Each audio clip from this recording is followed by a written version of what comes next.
हाँ तो भैया लोग बेरोजगारी के मार से लइका सभे लाचार भइल बाड़े और मोदी जी से गुहार लगावत तारे आ कहत तारे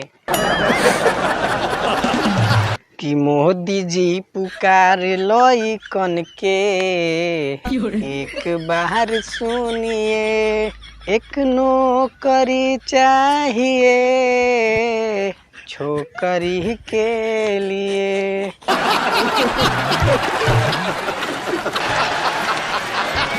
हे मोदी चाचा कोनो उपाय करी, आना तो हमनी के बियाह तो होखबे ना करी। हे बेरोजगार आदमी के तो बहुत टेंशन बा, लेकिन सबसे बड़का टेंशन तो बियाह के बा।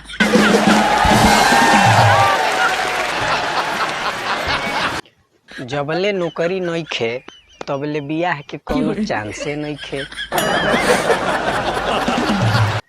बाकी हम ए तरह बेरोजगार नइखे, हम तो पढ़ल लिखल बेरोजगार बानी। आगे सुनी। ऑफिस का चक्कर लगा रहे हैं, हाथ में डिग्री लिए।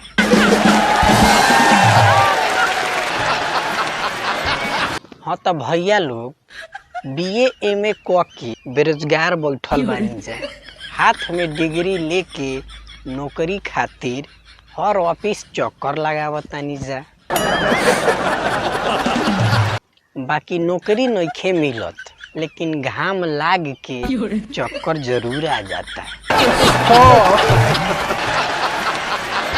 आप इसका चक्कर लगा रहे हैं, हाथ में डिग्री लिए, एक नौकरी चाहिए छोकरी के लिए।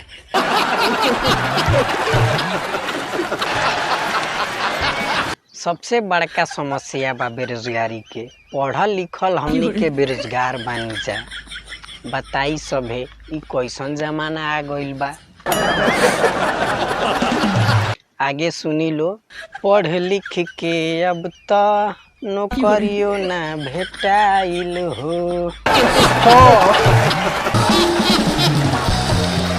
अब तो पढ़ला लिखला से विश्वासे उठ गइल बा।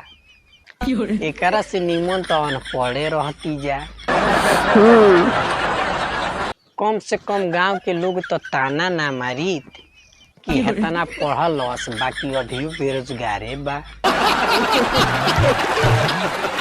अरे पढ़ लिख के हमके नौकरियों ना भेटाइल हो, खेत बेच के सब फीस भराइल हो।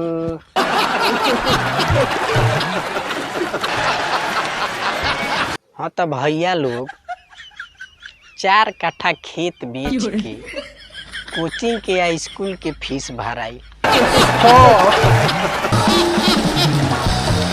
बाकी तबो नौकरी ना भेटाइल। लागता कि नौकरी मिलल आ भगवान से भेंट कइल बराबरे बा।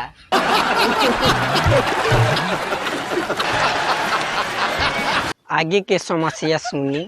टेंशन घटे नहीं केतन पौआ पिए। तो भैया लोग नौकरी के टेंशन से तो पूरा दिमागे गरम रहता। अब बताई लो हमनी के बिहार में तो दारुओ बंद बा। रोजो एगो पेंचर साइकिल लेके 40 किलोमीटर दूर जानी आ यूपी से पौआ लेके आवेनी। नौकरी के टेंशन खातिर रोज मारतानी, बाकी टेंशन तो कम होते नहीं थे। टेंशन ना घटे केतनो पौआ पिए, एक नौकरी चाहिए छोकरी के लिए।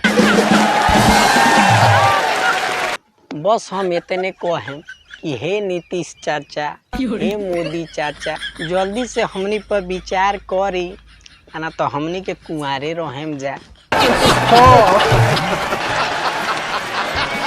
जबले नौकरी ना मिली तबले छोकरी ना मिली।